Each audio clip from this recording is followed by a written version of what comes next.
સહજાન સ્વામી મહારાજની જય, અક્ષર પુરુષોત્તમ મહારાજની જય, શાસ્ત્રીજી મહારાજની જય, યોગીજી મહારાજની જય.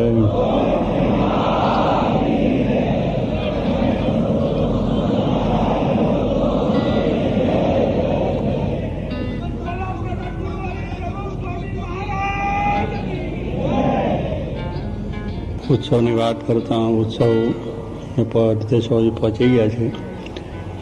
બધાએ ખૂબ સારી રીતે મહારાજને રાજી કરવા માટે સેવા કરી છે અને દરેક જાતના રિપોર્ટ જ્યારે મળે છે ત્યારે બધા યુવકોએ ખૂબ જ મહેનત અને પુરુષાર્થ કર્યો છે. દરેકે નાના મોટા હરિભક્તભાઈ કે જ્યારે આ જમીન તૈયાર થવાની ત્યારે જે આગળથી આવ્યા છે ત્યાર પછીથી આવ્યા છે એ બધાની ત્યારે વાત સાંભળી ત્યારે ખરેખર થાય છે કે જીવમાં સાચી રીતે ભગવાનનો સંતનો મહિમા હોય ત્યારે જ આવું કાર્ય આવી સેવા આવું થઈ શકે છે.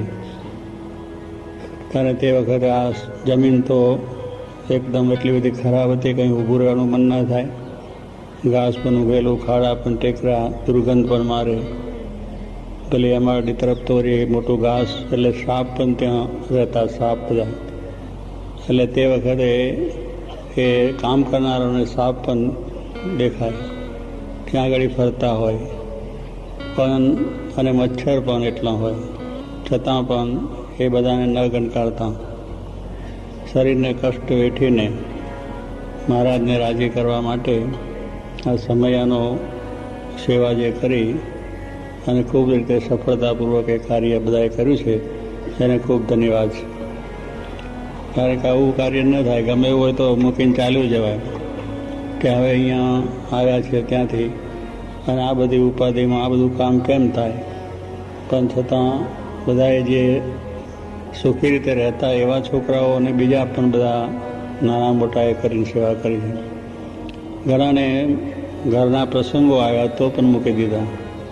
કોઈને લગ્ન પ્રસંગ હોય, કોઈને મરણ પ્રસંગ થયું, કોઈને મોદું થયું હોય, કોઈને કાંઈ થયું હોય તો પણ આ સેવા મૂકીને ગયા નહીં.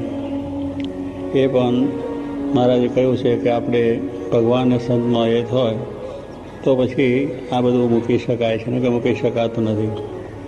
એટલે આવું અદ્ભુત કાર્ય બધાથી થયું છે એ ભગવાનની કૃપાથી અને એક મહિમાની દ્રષ્ટિ છે એટલે આ બધું કાર્યની સેવા થઈ છે. આવું સ્વામી કે આપણે નિરંતર કરવાનું છે.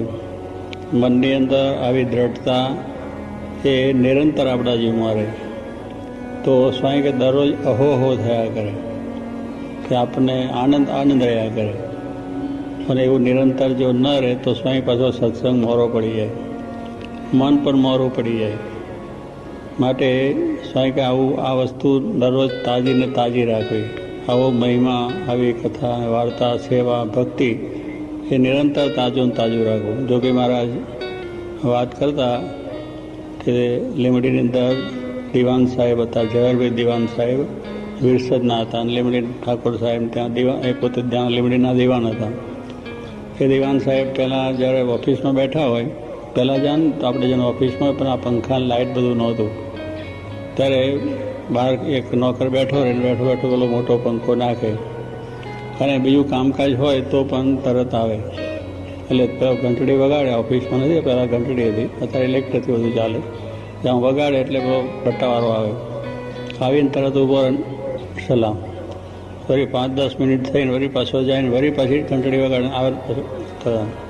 એટલે જેટલા વખત દાડામાં 25 વખત આવે તો પણ એટલે આમ વ્યવસ્થિત રીતે સલામ કર, તાજી સલામ. ત્યારે એક વખત સવારે કરી છે વળી પાછું બીજું ક્યાં ટકલતા રહે, પછી આમ ન કરે પણ તેવું જ બરોબર. એટલે કહેવાનું સ્વામી કે તાજી સલામ, કે મોરો ન પડે, કે દાડામાં 25 વખત કરવી પડે તો પણ મોરો પડતો નથી. વેપારી માણસ છે પણ વેપાર કરે છે, કાપડના વેપારી હોય તો ગ્રાહક આવે અને દરેક ગ્રાહકને 25 તાકા કાઢે, આ તાકો, આ નહીં, પેલો લાવો, પેલો, તોય પણ થાકે નહીં. માલ લે કે ના લે પણ એને આખો દિવસ એટલા જ પ્રેમથી, એટલા જ એમાંથી બહુ સરસ માલ છે, સારો માલ છે. એટલે દરેક જે વેપાર કરનારા માણસ છે એ પણ પોતાનો માલ ગ્રાહકને આપવામાં, સમજાવવામાં થાકે નહીં. અને એમ કરતાં વળી કોઈ વખત આવે તો આખા વર્ષનું કામ થઈ જાય અને જિંદગીનું કામ થઈ જાય, એટલો લાભ થઈ જાય. એટલે કહેવાનું શું છે કે આવું જ્યારે દુનિયાનું કામ છે એની અંદર પણ આપણને નવો ઉત્સાહ રહે છે.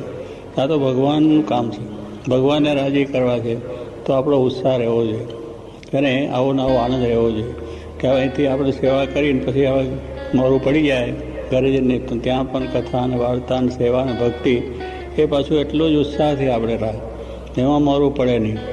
મહારાજે કહ્યું છે કે આ ઇન્દ્રિયોની ક્રિયા છે તે ભગવાનને સંતની સેવામાં રાખવી.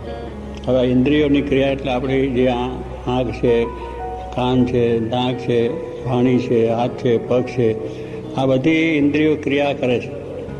એટલે ક્રિયા શું કરે છે? આંખ જોવાનું ક્રિયા કરે છે, કાન છે સાંભળવાનું ક્રિયા કરે છે, વાણી બોલવાનું કરે છે, નાક સુગંધી લેવાનું કાર્ય કરે છે અને હાથ એ સ્પર્શ કરવાનું કામ કરે છે.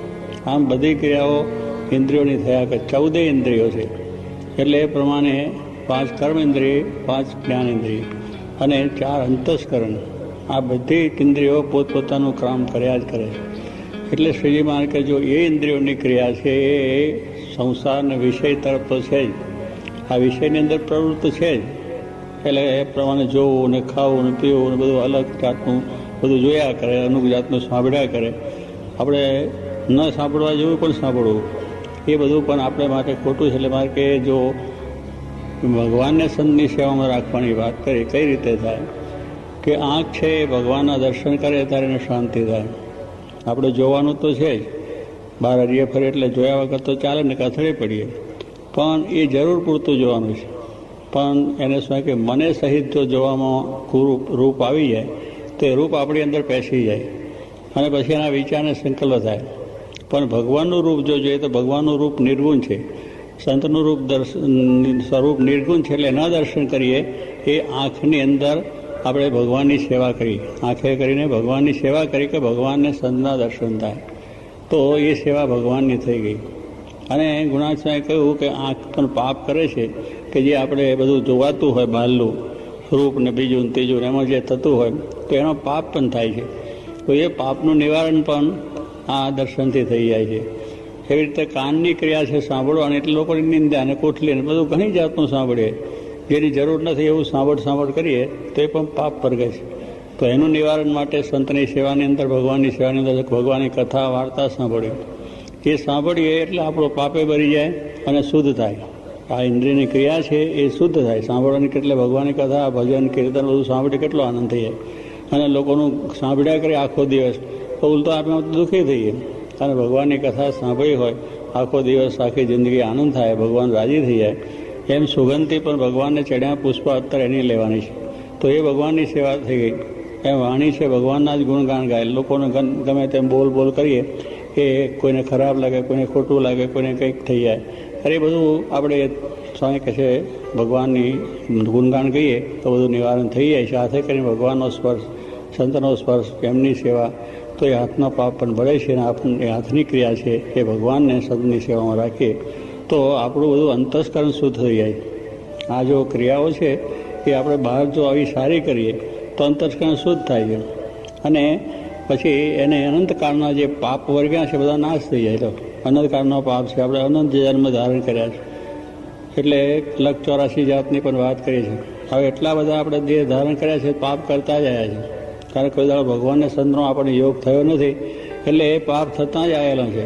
હવે એ બધા પાપનું નિવારણ કરવા માટે બીજું કોઈ આપણે કરી શકીએ એમ નથી, ગમે એટલું તપ વ્રત કરીએ તો પણ એને માટે એક જ કે ભગવાન સંતનો આશરો અને ભગવાનની સેવામાં આપણી જો આ ઇન્દ્રિયોની ક્રિયા થઈ જાય તો એનો પાપ ભરીને ભસ્મ થઈ જાય અને અંતસ્કરણ શુદ્ધ થાય. મન, બુદ્ધિ, ચિત્ત બધું અહંગ એ શુદ્ધ થઈ જાય. કારણ કે ઇન્દ્રિયો છે એ પ્રવાહ બહારથી લઈને અંદર અંતસ્કરણ આપે છે. આપણે બહાર જોયું કે અંતસ્કરણમાં પેઠું એનો વિચાર ચાલ્યા.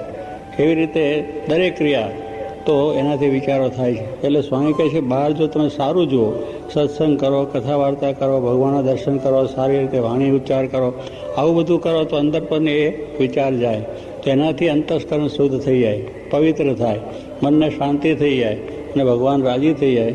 એટલે મહારાજે કહ્યું છે કે આ ભગવાનને સંતની સેવામાં ઇન્દ્રિયોને જો રાખે તો એનું અંતસ્કરણ શુદ્ધ થઈ જાય છે. અને અંધકારના પાપ વર્ગ્યા છે એ પણ નાશ થઈ જાય છે અને જીવ શુદ્ધ થઈ જાય. આ જીવને શુદ્ધ કરવા માટે મહારાજે આપણે કહ્યું છે કે આપણી ક્રિયા છે એ શુદ્ધ થવી જોઈએ. આપણે ભલે કામકાજ વ્યવહાર બધું છે પણ એની ક્રિયા શુદ્ધ થવી જોઈએ કે અંતસ્કરણમાં અશુદ્ધ વિચાર પેસે નહીં. ક્રિયા એવી કરીએ કે જેથી કરીને ભગવાનને સંત જ સાંભળે. વ્યવહાર છે વ્યવહાર કરવો પડે, દેહ કરીને સ્વાય કે વ્યવહાર કરો, પણ જીવમાં ભગવાનને સંત. તો જીવમાં ભગવાન સંત હોય તો બીજો વિચાર પેસે નહીં તો બીજો વિચાર આવી જાય. દેહે વ્યવહાર કરતા હોય, નોકરી છે, ધંધો, વ્યવસાય, બધા બાળ કુટુંબ પરિવાર બધું હોય, એની જોડે બેસવું બોલવું બધું હોય, પણ એની અંદર બીજી વાત પેસે નહીં. એ જાણીએ કે આ એક આપણો દેહનો વ્યવહાર છે, દેહ છે ત્યાં સુધી છે, આપણી સાથે નથી, એટલે કરવા પૂરતો જ આપણે વ્યવહાર છે. બાકી મનનો ભગવાનને સંત તો એ પ્રમાણે એને કોઈ જાતનો વાંધો આવે નહીં. એટલે સ્વામી કહે છે આ પ્રમાણે આપણે અંધકારપૂર્ણ પાપ વર્ગ્યા છે નષ્ટ થઈ જાય અને જીવ છે એ શુદ્ધ થાય. આ શુદ્ધ કરવાની માટેની વાત છે. આપણે જીવને શુદ્ધ કરવો છે, આપણે શુદ્ધ આત્મા બનવું છે, ધર્મરૂપ થવું છે અને ભગવાનના સેવક થઈને ભગવાનની સેવા કરવી છે.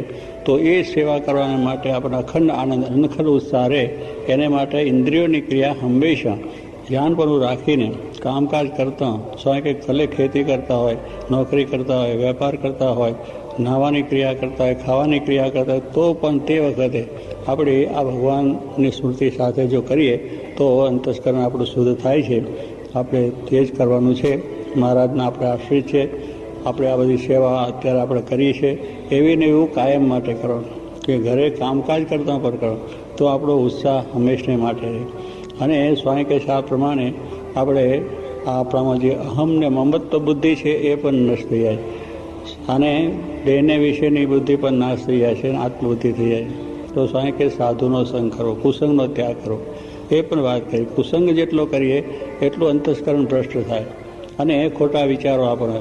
ત્યારે કુસંગમાં કોઈ દાડો સુખ થાય જ નહીં ને કે આપણે દારૂડિયા જોડે બેઠા હોય, કોઈ અધર્મ કરતા એની જોડે બેસતા હોય, જુગારિયા સાથે બેસતા હોય, કોઈ ભગવાનની નિંદા કરતા, સંતની સત્સંગની નિંદા કરતા હોય, ભગવાનને માર્ગેથી, ધર્મ નિયમને માર્ગેથી, ઉપાસનાને માર્ગેથી, મહિમાને માર્ગથી પાડી નાખતા હોય, એની પાસે બેસે શું સમાજ થાય? એ કુસંગ જ છે. જે ભગવાનને માર્ગેથી, ધર્મ નિયમનાથી, સત્સંગને માર્ગેથી પાડે છે એ કુસંગ જ છે. તો એનાથી આપણે દૂર રહેવું જોઈએ. એટલે મારે કે કુસંગ કોઈ કરવો નહીં અને સત્સંગ કરવો. અને સત્સંગ જો કરે છે તો એને અહમને મમત્વ બુદ્ધિ જતી રહે છે. કારણ કે અહમ ને મમત્વ એ આપણે માયા છે, એ મોટું અજ્ઞાન છે અને એને લઈને આપણે દુઃખી થઈએ છીએ. તો એ પણ કહ્યું ઇન્દ્રિયો કરીને શુદ્ધ થાય, પાપ શુદ્ધ થાય. અને પછી શું કહ્યું? અહમ કોઈ પણ ના રહે. કે એ ક્યારે ના રહે? એ સંતનો સમાગમ કરીએ તો. જે જોગી મહારાજ જેવા સાચા સંત જે આપણને મળ્યા એમનો કોઈ અહમ નહોતો. અહમ નહીં, મમત્વ નહીં, મારું નહીં, તારું નહીં, રાગ નહીં, દ્વેષ નહીં. આપણે બધાય દર્શન કર્યા છે. અખંડ આનંદ, 24 કલાક આનંદ, ઉત્સાહ ઉત્સાહ ને ઉત્સાહ, બળ ને બળ. કોઈ દાડો મોરી વાત એમને કરીશ? કારણ કે એમને આ પ્રમાણે અખંડ ભગવાનનું સાક્ષાત્કાર હતો અને પોતે રહેતા હતા. ત્યારે જો એવા સંતનો સમાગમ આપણે કરીએ પછી આપણને એવો આનંદ આવે કે એમને કેમ આનંદ આવતો હતો? એમનું જીવન એવું હતું, એ તો સાક્ષાત ભગવાનનું સ્વરૂપ હતા, એટલે એમને કોઈ કરવાનું નહોતું. એ અનાદિ પુરુષ હતા. પણ એ પુરુષો આપણને એવા જીવનમાંથી બતાવી ગયા કે જો તમારે ભગવાનનો આનંદ લેવો હોય તો આવું જીવન બનાવો. એવું રાગ દેશ રહિતનું, માન અપમાન રહિતનું, હમ ને મમત્વ રહિતનું. આ તો આપણે હમમત્વ વર્ગી જાય અને હમમત્વ કરીને પછી આમાં ઘણી જાતના આપણે સત્સંગમાંથી મોરા પડી જઈએ, આનામાંથી આપણા ધર્મ નિયમ પર મોરા પડી જાય, કંઈ કેટલીક મોરી વાતો પણ સાંભળીએ તો એવું બધું બની જાય આપણે. કારણ કે આ બધું કરીએ છતાં પછી વાતો થાય. શું કે બહારનો સત્સંગ, ઇન્દ્રિયોનો સત્સંગ, સત્સંગનો કુસંગ, આ બધા કુસંગ કેટલી વાતના છે. બહારનો કુસંગ છે એ તો કદાચ આપણને ન અડે કે દારૂ બીજું ત્રીજું વ્યસન એવા માણસોથી આપણે કદાચ સત્સંગ દ્રઢ થયો છે ના થઈએ, પણ ઇન્દ્રિયોનો કુસંગ પણ આપણને અડે તો એ ઇન્દ્રિયો કંઈક ખેંચાઈ જાય તો એનાથી પણ આપણું બગડી જાય. પાછો સત્સંગમાં પણ કુસંગ હોય. સત્સંગમાં કેટલાક મોરી વાત કરનારા હોય કે આ બધું શું કરે, બધા કેટલાય હોય સેવા બહુ સારી કરતા હોય તો બીજા જે મોરા હોય કે શું તૂટી મરે, તને શું બંધાઈ દેવાના છે, તને શું અહીં આપી દેવાના છે, મારે થતું એટલું કરો. એટલે આવી મોરી પર વાત કરનારા હોય. ત્યારે એ સ્વામી પણ મહારાજે ના પાડ્યું છે કે મોરી વાત કોઈ દિવસ કરવી નહીં. જોગી મારે કે બળભરી વાત કરવી, મોડી વાત કેદી ન કરવી. આપણે ગમે ત્યાં જઈએ અને ગમે ત્યાં આપણે સત્સંગ કરતા હોય કે ઘરે હોય કે નોકરી હોય કે ધંધો હોય, પણ સત્સંગને માટે તો બળની જ વાત કરવી તો હમાને બળ મળે અને આપણે પણ બળ રહે. પણ એવી મોરી વાત કરીએ તો સત્સંગમાં કુસંગ કહેવાય. કારણ કે મારી વાત કરવી એ પણ કુસંગ જ છે.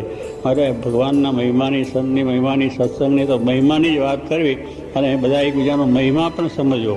કે હવે પછી આપણે પોતાનું એ કરીએ પણ બીજાનો મહિમા ન સમજતો હોય. સત્સંગમાં દરેકનો મહિમા સમજાવો, નાના મોટા દરેકનો. કારણ કે એ બધા એ ભગવાનના સંબંધમાં આવ્યા છે. દુનિયામાં માણસો ફરે છે, કંઈ ધંધો નિયમ ધર્મ પાળતા નથી, ભક્તિ પણ કરતા નથી, ખોટું કરે છે. હવે એના કરતાં તો અહીંયા આવ્યા છે સારા છે ને. એ એનો સ્વભાવ તો દરેકનો છે, સ્વભાવ દરેકે મૂકવાના છે. તો એકબીજાના સ્વભાવને જોઈને અવગુણનો ભાવ લઈએ તો એ સ્વયં કે આપણો આ પ્રમાણે કુસંગ થઈ જાય. અને એ કુસંગ કરીને પણ પાછું પડી જાય. આવો છે, ફલાણો છે, ઢીકણો છે, આ એ બધું કરવા અહીં ક્યાં આવ્યા છે? અહીં તો આપણે ભગવાનને સદનું સુખને સેવા કરવા આવ્યા છે. તો એ વિચાર આપણે દ્રઢ રાખવો તો આપણું મન ક્યારેય પાછું પડે નહીં, મોરું પણ પડે નહીં, ઉત્સાહ પણ એટલો રહે. એટલે એ પણ એક સ્વયં કે કુસંગ છે. માટે કુસંગ ક્યારેય કરવો નહીં. આ બધા કુસંગોને સમજી રાખવાના છે. તો એના કુસંગથી આપણે વાંધો આવે નહીં. એટલે સત્સંગનો કુસંગ એ પણ આપણે જાણ. ભલે એ બધા આમ બધી સત્સંગ કરતા હોય, કથા વાર્તા કરતા હોય, બધું કરતા હોય, પણ મારી વાત કરી નાખે, કંઈ અમહિમાની વાત કરી નાખે, કોઈના અવગુણની વાત કરી નાખે, તો એ સ્વયં કે ભલે આ સત્સંગ હોય કે સંત હોય પણ એ કુસંગ થઈ જાય. અને એનાથી આપણે દૂર રહેવું. એનાથી આપણે દૂર રહીએ એ વાતને આપણે મનમાં જીવમાં ના ગાલીએ તો દૂર રહ્યા. દૂર એટલે કે ભેગા તો રહેવાનું છે, પણ એની વાત જીવમાં ના ઉતરી જોઈએ, જીવમાં દ્રઢ ના થવી જોઈએ કે એ જે વાત છે આપણે માટે નથી એમ જાણી અને આપણે મહારાજને વિશેની ભક્તિ, જેનાથી આપણને સત્સંગ દ્રઢ થાય, જેનાથી આપણે નિયંત્રણ દ્રઢ થાય, જેનાથી સત્સંગનો મહિમા સમજાય નાના મોટા દરેકનો, તો સ્વયં કે છે આપણે એમનો સમાગમ કરીએ તો આપણા વિશે વધતું થાય છે. તો આપણને આવી રીતનો આ સત્સંગ મળ્યો છે. તો એ માર્ગે સત્સંગ એટલે કુસંગનો ત્યાગ કરીને સત્સંગનો જો સત્સંગ કરે છે તો એને જે અહમ ને મમત્વ બુદ્ધિ છે દૂર થઈ જાય. કારણ કે અહમ ને મમત્વ એ જ મારે કે મોટી માયા છે, અજ્ઞાન છે, એને લઈને જ આપણે આ મારું તારું રાગ ને દ્વેષ ને ભલે સત્સંગ હોય તોય પણ આ થઈ જવાનું કારણ શું? દેહ ભાવ આવી જાય. દેહ ભાવને લઈને આ બધી વસ્તુ બને છે. તો દેહ ભાવ ટાળવો એ મહારાજનો સિદ્ધાંત છે. મહારાજ એટલા જ માટે આવ્યા છે, ભ્રમરૂ કરવા માટે ગુણાત્યાન સ્વામી સાથે લાવ્યા કે આવા ગુણાતીત સર્વને કરવા છે, એકાંતિક સર્વને કરવા છે.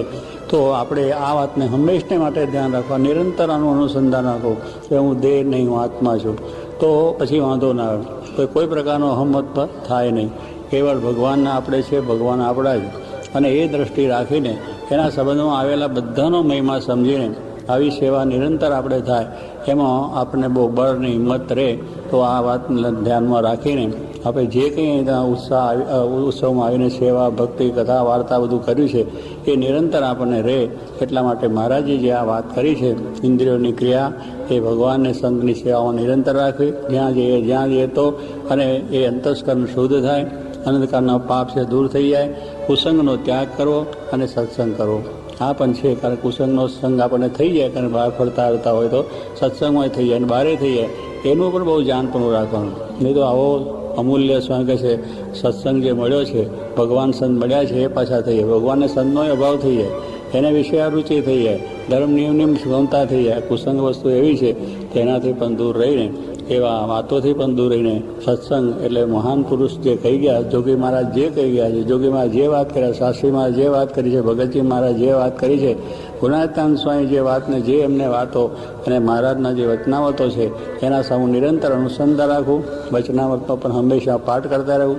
એમાં બધી વાત આવી છે. કથા વાર્તાનો જેટલું આપણને અંગ હશે એટલું આપણા મનમાં શાંતિ થશે અને સારા ગુણ આવશે. માટે કથા વાર્તાની વિશે જેટલી મોરબ છે એટલા મોટા ગુણ નહીં આવે.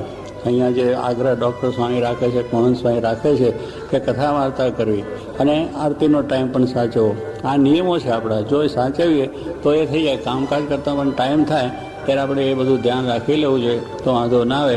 એટલે કથા વાર્તા છે એ બહુ અવશ્યની વસ્તુ છે.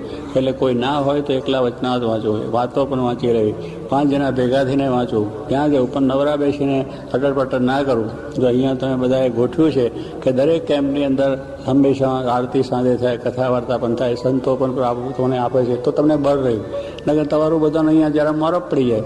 તો અહીંયા બધા કથા વાર્તાનો યોગ ના હોત તો ઘણાનું મન મોરું પડી જાય. પણ આ બળ જો હતું તો આપણને આ ઉત્સાહ રહ્યો, સેવા થઈ, બધું થયું, હજુ પણ ચાલે છે. તો એવી રીતે સ્વામી કહે છે આપણે કથા વાર્તાનું અંગ કાયમ રાખવું, નિરંતર રાખવું. અને ભગવાનના નિયમો છે એને પણ દ્રષ્ટિ રાખીને પાલન કરવું તો સર્વ પ્રકારે સુખ થાય છે. તો આપ બધાને ખૂબ ધન્યવાદ છે. આપે સેવા કરી છે એ સેવાનું ફળ મહારાજ આપણે અનંત ઘણું આપશે. અંતરમાં શાંતિ થશે. પણ આપણો જે આ સત્સંગ અને આપણે જે મહારાજના વચન છે તે સત્સંગ હંમેશા રાખો, કુસંગથી દૂર રહેવું અને ભગવાનની અંદર ભગવાનની સેવાની અંદર આપણી વૃત્તિ હંમેશને માટે રહે એવું બળ મહારાજ સર્વને આપે પ્રાર્થના.